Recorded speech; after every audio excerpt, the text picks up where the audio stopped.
La parole est à vous, le centre d'intérêt aujourd'hui, la lutte contre les violences basées sur le genre, avec des chiffres alarmants. En effet, selon le ministère en charge de la femme, en Côte d'Ivoire, 951 cas de violences psychologiques et 786 cas de viol sur les femmes ont été enregistrés en 2022. Des données communiquées lors des 16 jours d'activisme contre les violences basées sur le genre. 16 jours d'activisme qui se sont achevés le 10 décembre dernier. Des chiffres qui doivent interpeller chacun d'entre nous à entendre les autorités compétentes et les organisations des droits de l'homme. Comment arriver à réduire considérablement cette toxicité? Que faire pour mieux protéger les femmes? Deux numéros, le 27 20 25 44 48, le 27 20 24 27 87. Diomandé Mamadou de Sipilou. La femme est un trésor qu'on doit protéger. Pourquoi violenter la femme? Une femme innocente qui vient se confier à toi, rien que pour que un amour sincère, pour te faire des enfants qui sont comme les Charles Cablan, des gros cadres, et puis tu la violentes.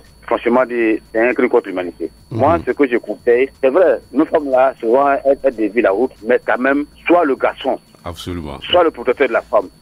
Comprendre là que la femme est petite de l'homme et que l'homme est le maître de la femme. Donc, c'est l'homme qui doit protéger la femme. Donc, moi, je suis contre la violence faite aux femmes. Et puis, les viols, franchement dit, c'est cruel, c'est pas normal. Ça, c'est un crime contre l'humanité et que Dieu me condamne. Donc, Charles, vraiment que Dieu est dans la Côte d'Ivoire et dans la paix et que nos gens t'accompagnent pour ne pas violenter les femmes et aimer la femme. De Sipilou, donc, Kwame Raymond de Irewata. Vraiment, je pense que c'est un problème qui est très alarmante.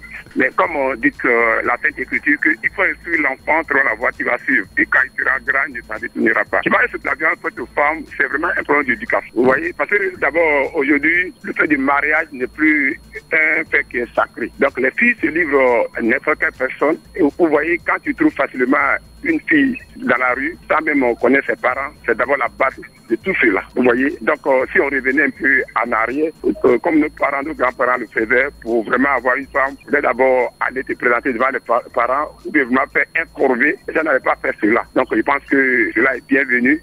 Si vraiment on prend ça au sérieux, que l'État même s'imprègne pour punir ceux qui font vraiment, qui violentent les femmes, parce que la famille, c'est la femme qui fait la famille. Elle est la base de la famille. Donc vraiment, je dis merci, mais que cela prenne vraiment effet. D'accord. On vous a bien compris, M. Kwame Raymond. Merci pour votre contribution. Yapo Daniel est à Ayewa, c'est dans la zone d'Akoupé. Comment vous pouvez expliquer, selon vous, pourquoi ces hommes-là battent ces femmes? Comment on peut expliquer ces violences-là dans les foyers? Bon, moi je pense que l'État, le gouvernement doit en place des mesures très fortes. Moi je vais aller directement à mes propositions de solutions. Il faut inculquer aux enfants, c'est-à-dire au collège déjà, il faut leur inculquer la notion de l'égalité des sexes. Les hommes pensent que les sexes ne sont pas égaux.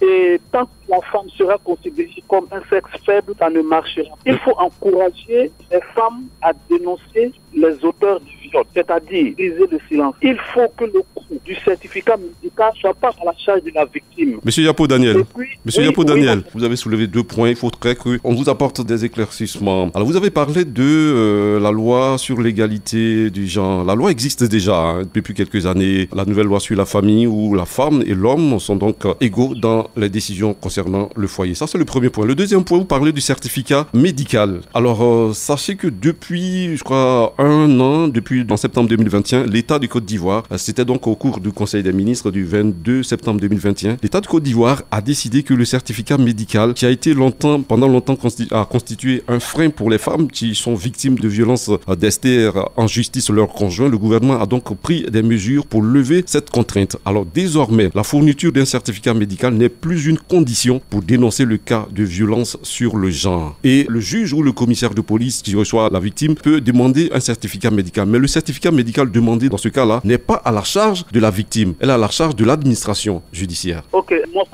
pour le deuxième point, je comprends bien et pour moi, c'est déjà une satisfaction. Voilà. Mais pour le premier point, quand on parle d'égalité de sexe, on dit que dans la famille, la femme est au même titre que l'homme. Vous voyez, dans l'esprit de certains hommes, ça sonne mal. C'est-à-dire... Il va falloir s'habituer, hein? Mais comment? Il faut qu'on lui explique.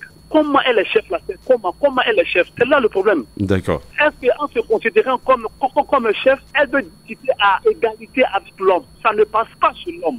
L'homme se dit que c'est sa femme, elle ne doit pas discuter à égal avec lui. Monsieur Yapo. Oui, mon frère Kablan. Mais nous sommes dans une société qui est donc régie par des lois. Il faut respecter ces lois. La loi est passée à l'Assemblée nationale, la nouvelle loi sur la famille. Il faudrait que ces hommes-là se conforment à la loi, sinon il y a des sanctions. C'est simple. Oui, je comprends. Voilà. Merci beaucoup, monsieur Yapo Daniel, depuis Ayewa. Dans la zone d'Akoupé, donc nous allons directement dans le centre-ouest, à Daloa, retrouver à Sapia, précisément, monsieur Mougnon Jean-Claude. C'est un problème crucial.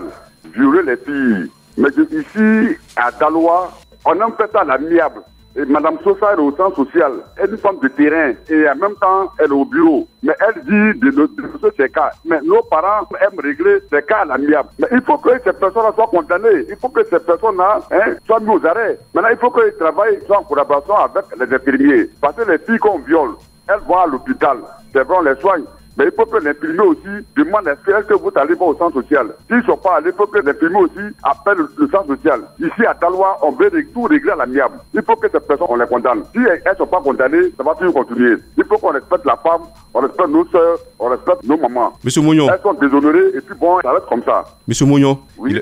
l'État veut réprimer ces méfaits-là, mais il y a toujours ces pesanteurs culturelles où quand une jeune fille ou une fillette est violée, on veut régler tout à l'amiable parce qu'on a peur ou bien on fait pression sur la famille ou bien généralement c'est un cousin de la famille qui a commis cet acte ignoble, donc on veut régler cette affaire, on veut étouffer l'affaire et donc les autorités ne sont pas informées. La justice... C'est ça, il faut éviter. Oui, mais il faut que ces parents-là n'acceptent pas cette compromission-là qui va donc empiéter sur la vie de cette jeune fille. Il faudrait que ces parents-là ferment les yeux et qu'ils aillent dénoncer ces actes-là à la police. Merci beaucoup, monsieur Moyon Jean-Claude. Yéman Kwaku Florent est à Sonopaningokro. Selon vous, qu'est-ce qui explique ces violences-là dans les foyers? Ce qui explique ces violences, c'est qu'aujourd'hui, les gens se marient sur les réseaux sociaux, ils se marient même dans les rues et ils ne font pas appel aux parents. Ils ne vont même pas chez les parents pour dire que je veux votre fille, donnez-moi votre fille. Et quand ils se marient comme ça au hasard, quelque part, les parents ne les connaissent pas. Bon, ils ont le droit de faire tout ce qu'ils veulent sur la fille. Voyez-vous, j'ai été appelé pour aller célébrer un mariage dans la région des Abels. Bon, plus précisément à Rubino, dans un petit village. Mais quand on a fini le mariage traditionnel, puisque j'étais au centre des affaires, le vieux m'a remis un petit bâton pour dire voilà ce que je vous donne. Le jour où vous ne voulez plus de ma fille, là, revenez me donner mon petit bâton. C'est un problème de sceller de même. Je ne sais pas. Et quand c'est comme ça, mais quand vous voyez ce petit bâton, ce qui s'est passé, la cérémonie qui s'est passée, et ils ont dit, le jour où tu veux encore laisser cette femme-là, si tu réunis toute cette population-là que tu as réunie aujourd'hui, alors devant eux, tu vas te donner notre fille. Mais quand il y a comme ça, là, est-ce que vous pouvez imaginer un seul instant que l'homme batte la femme comme un chien? Mon cher Franck Rabla, ça ne peut pas se faire. Alors, les chiffres annoncés sur les violences faites sur les gens sont vraiment déplorables et un déshonneur pour notre société. Alors, les grandes mesures sanitaires de lutte contre les violences sur les gens devraient être appliquées et nous amener à reconnaître la valeur et le mérite de la femme dans leur position d'être vulnérable. Il faut pouvoir dénoncer les auteurs indésirables afin qu'ils répondent de leurs actes ignobles face à la gente féminine. Mon cher Chafak, même dans la société africaine, comme je venais de le dire, la femme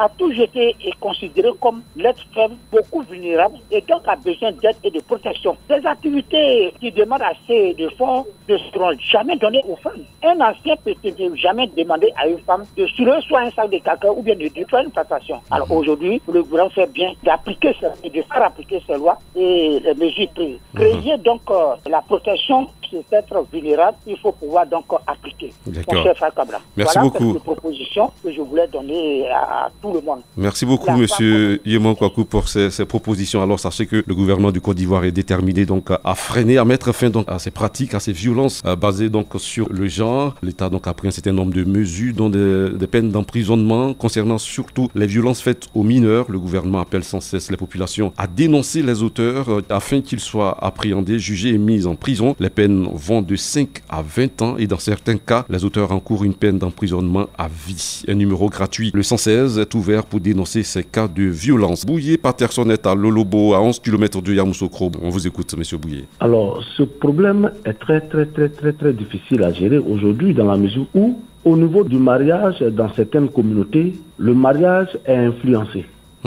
voilà, on a tendance à marier notre fille à notre cousin, au neveu. Et cela, à la base, il n'y a pas d'amour. Généralement, c'est ça. Et donc, on me donne une femme qui est ma cousine, et donc je l'accepte. Mais en vérité, je ne l'aime pas. Ah, Et donc, d'accord. si elle pose un acte, je la bats. Oui, parce qu'il n'y a pas d'amour. Oui, Il n'y a pas d'amour. absolument. Parce que quand on aime une femme, on ne la bat pas. Ouais.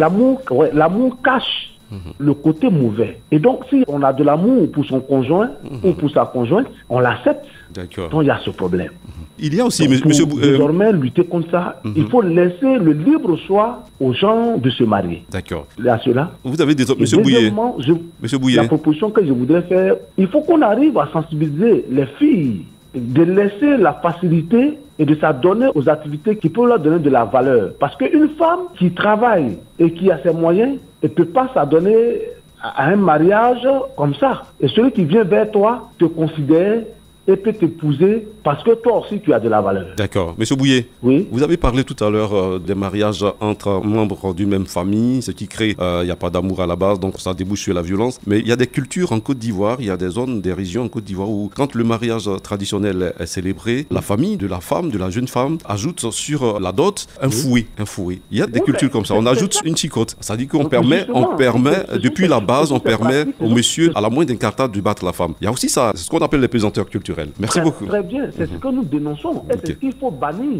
D'accord. On vous a bien compris, monsieur Bouillet Patterson. Un tour sur notre page Facebook. Boubacar connaît depuis Maféré, c'est dans le Sud Comoué, et dit ceci: l'État peut permettre aux couples où il y a de la violence d'avoir accès gratuitement à un psychologue, car selon lui, la répression ne viendra pas à bout de ce phénomène. Alors, monsieur Boubacar connaît, il faut savoir qu'il y a tout un mécanisme mis en place par l'État, par les ONG, pour protéger les femmes, les enfants, notamment l'installation de 79 plateformes multisectorielles de lutte contre les violences basées sur le genre dans les complexes socio-éducatifs, la création de 1138 espaces sûrs pour les jeunes filles, la mise à disposition des numéros verts. Il y a le 116, il y a le 1308 et la création de 32 bureaux d'accueil genre dans les commissariats et postes de police. Il y a aussi quelques ONG, organisations non gouvernementales qui sont là. Donc, mesdames, si vous subissez des violences dans votre foyer, vous pouvez donc appeler à ces différents numéros. Il y a d'abord le numéro vert du ministère de la Femme, de la Famille et de l'Enfant, le 1308, ouvert 24 heures sur 24 et 7 jours sur 7. Il y a l'ONG La Ligue, qui est un réseau féministe qui lutte contre les violences sexistes et sexuelles. Le numéro, c'est le 07 07 36 61 64. Il y a une autre association citoyenne pour la promotion et défense des droits des enfants, des femmes et minorités. Numéro 07 57 03 30 41. Énormément d'ONG. Informez-vous et dénoncez ces violences. Il y a aussi le message de monsieur Roger Nyanzou qui nous écrit depuis Bafia. Alors, il se demande pourquoi ce sont seulement les violences sur le genre féminin qui font l'objet d'enquêtes, de dénonciations et de sanctions. Il dit ceci: il y a des femmes invivables qui exercent des violences sur leurs conjoints dans des foyers. Alors, monsieur Roger Nyanzou, généralement, un homme, c'est vraiment rare. Un homme qui est battu par sa femme, c'est vraiment rare. Mais ce sont des cas qui existent. Mais ces hommes-là, il faut dire le mot, ont honte de dénoncer cela et donc de porter cette situation sur la place publique. Et donc, cela reste encore caché. Il faut dire aussi à ces hommes-là de dénoncer, de lever la voix, de dénoncer ces violences exercées par leurs différentes épouses. Merci à tous d'avoir participé à ce débat. On se retrouve demain pour un autre numéro de La Parole est à vous.